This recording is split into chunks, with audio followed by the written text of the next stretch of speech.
Salutations Changer et bienvenue dans mon challenge motivation Run Level 1, là où l'ambiance épique te prend au trip. C'est ici que nous apprenons à surmonter les défis des jeux From Software dans la compréhension et la motivation. Alors n'hésitez pas à vous abonner à ma chaîne pour bénéficier de nouveaux contenus chaque semaine dans un mélange épique et explicatif. N'hésitez pas bien sûr à partager et à liker si vous appréciez ce genre de vidéo et à me laisser un commentaire pour toute question, remarque ou suggestion afin d'améliorer mon contenu et vous satisfaire au maximum.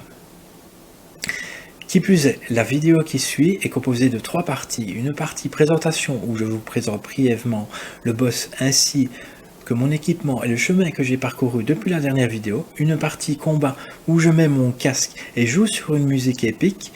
Et une partie analyse où j'essaye de vous donner le plus d'éléments possible afin de comprendre et contrer les attaques du boss. Bon visionnage. Spartiate! Quel est votre métier? Aouh! Aouh! Aouh! Tu vois, vieux frère, j'ai amené plus de soldats que toi.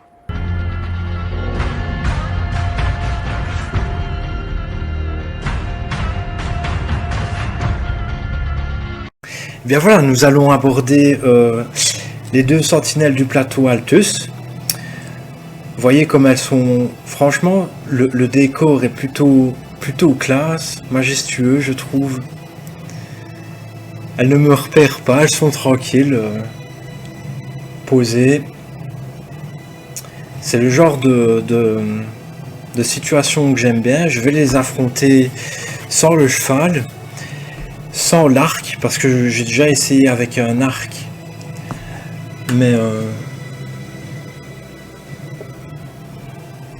je trouve ça un peu déloyal, et ici comme on est là pour le challenge, eh ben, je vais y aller à pied, en essayant quand même de les aggro l'une après l'autre. Donc depuis la dernière fois, on s'était laissé pour LMR du Roncier, qui était ici, au Bastion. Après ça, j'ai clean tout le plateau Altus pour terminer justement par le meilleur, qui est donc les 2 sentinelles qui protègent l'entrée des faubourgs de la capitale. Et donc voilà, qu'est-ce que j'ai récupéré d'intéressant?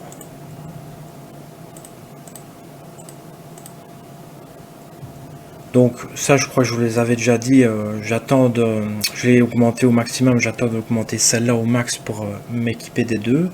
J'ai récupéré ça, mais je n'ai pas les statistiques. Ceci, pas de stats, donc en soi, non, je n'ai rien récupéré d'intéressant. Au niveau de l'équipement, donc maintenant, épée large de glace plus 20, avec la griffe du lion, épée longue de feu plus 16. Mais ça, je vais sûrement le remettre en glace. Je vais devoir le remettre en glace. Ah oui, je vais récupérer ça, qui est très intéressant. Augmente la puissance d'attaque quand vos PV sont au maximum. Donc ça me donne une petite aura, comme dans Dragon Ball, une aura rouge, qui me rend 414 dégâts de l'arme droite et 363 dégâts de l'arme gauche. 414 au lieu de 370 si je n'avais pas le talisman. Donc équipement, donc saut sacrifié Tradagon augmente la vigueur, l'endurance, la force et la dextérité, mais également les dégâts subis. 8 doses de vie, 3 doses de mana, fiole de salut miraculeux, perle de cristal opaline pour un bon petit bouclier, l'arme de cristal verte fissurée accélère temporairement la récupération de l'endurance, armure de samouraï sauve le torse, statut niveau 1 bien sûr, 476 PV, et les dégâts comme on a vu. Comme d'habitude, je vous ferai un petit feedback après le combat en vous partageant mes observations et en vous proposant éventuellement des contres pour les attaques du duo des chevaliers. C'est parti pour la musique.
voilà une bonne chose de faite. Passons donc à l'observation. Donc là, l'idée, c'est, bien sûr, il y a moyen de les séparer l'un et l'autre. Et le mieux, c'est de venir ici, dans le petit coin, de le garder ici dans le petit coin, celui que je cible. Et au fait, le deuxième, à partir d'un certain délai, je ne sais pas comment il est programmé au juste, mais en tout cas, c'est au niveau du temps, il me semble. Il va soit aller tout droit, il va descendre, soit il va se tourner vers nous et regarder ce qui se passe. Et à ce moment-là, moi je vais devoir reculer et en fait vous allez voir qu'il y a un muret derrière et je peux faire le tour et me cacher derrière le muret. Voilà, donc l'idéal ici, c'est quand même de faire le plus de dégâts possible au premier avant que l'autre se réveille pour si jamais il venait vers nous. Si jamais il vient vers nous, comme je dis, il faut revenir derrière pour se planquer derrière le muret et attendre que l'aggro des deux disparaisse. Parce qu'à un moment donné, ils vont détourner leur attention s'ils ne me voient plus et ils vont tous les deux revenir à leur poste et descendre. C'est parti. Donc, petit boost avec le bouclier et la régénération d'endurance. Alors, quand il fait ça avec son arme, que ce soit lui ou l'autre, quand il commence, en général, ils vont nous voir, ils vont faire ça avec leur cheval et ça avec notre arme. C'est une grosse ouverture parce que du moment qu'il fait ça, il ne nous tape pas et nous on peut. Mais je ne le fais pas ici de peur d'attirer l'attention de l'autre.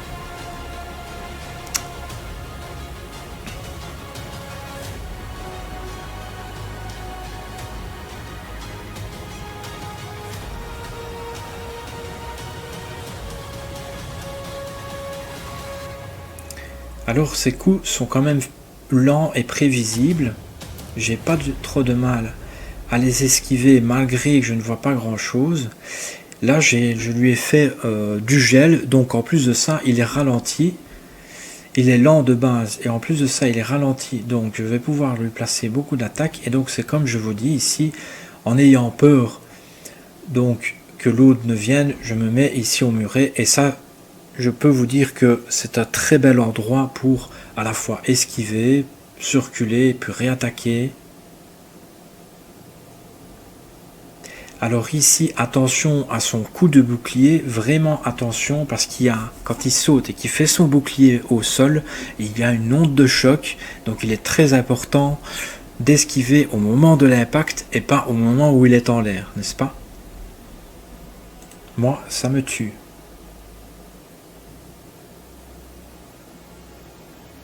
Encore la même chose.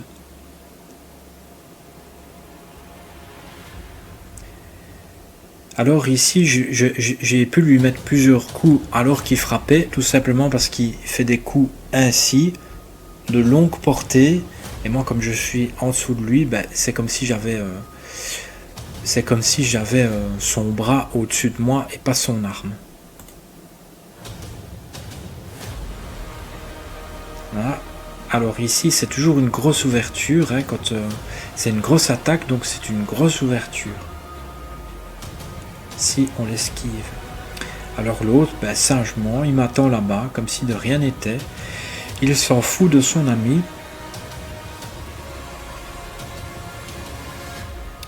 Donc, courir, une bonne attaque, sauter. Voilà, là, il va faire sa lance en l'air. Et normalement, je pouvais lui mettre au moins 2 coups. Les petits coups sautés, c'est toujours plus de dégâts. Alors là, quand il fait ça, la même chose que pour la sentinelle du commencement. Elles ont toutes d'ailleurs les mêmes mouvements.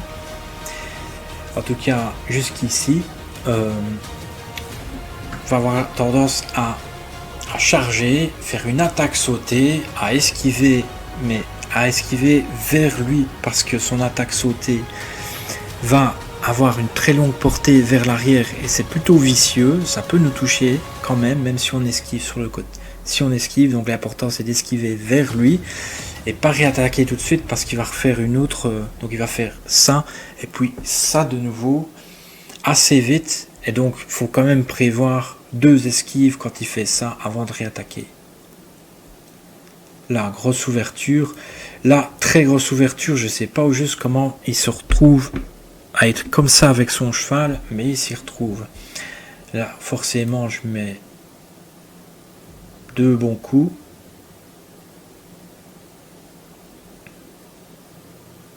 Alors normalement, quand il fait ça, il faut esquiver vers lui parce qu'il se rééloigne pour éviter qu'il ne nous recharge. Donc, quand il charge, soit il fait une attaque sautée, soit il fait une attaque ainsi en estoc. Et à ce moment-là, il faut alors esquiver, mais vers lui, donc vers la droite, pour lui replacer 1 ou 2 coups. Alors il a du gel, et vous pouvez le voir, ces attaques sont d'autant plus lentes. Et donc j'ai de meilleures ouvertures, et ça c'est super important. Tout ce qui est humain, humanoïde, est sensible au gel, et donc ralenti. Donc là je suis censé esquiver vers la droite, hein, mais c'est pas grave, ça passe.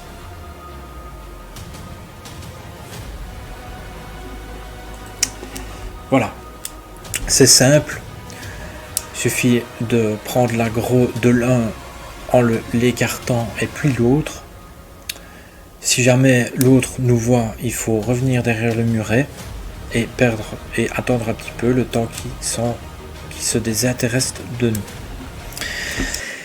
Aussi, comme ils sont assez lents, en plus de ça, si vous avez du gel, vous avez l'opportunité de mettre des coups après chaque attaque, au fait. À part celle où, justement, où il saute,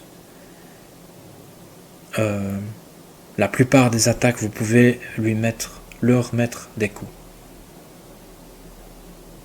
Voilà, je pense que c'est tout. Oui. Donc, voilà. Si vous avez apprécié, n'hésitez pas à liker et à partager et à me laisser un commentaire pour toute question, remarque ou suggestion afin d'améliorer mon contenu. Merci de me suivre et à bientôt pour un nouveau défi.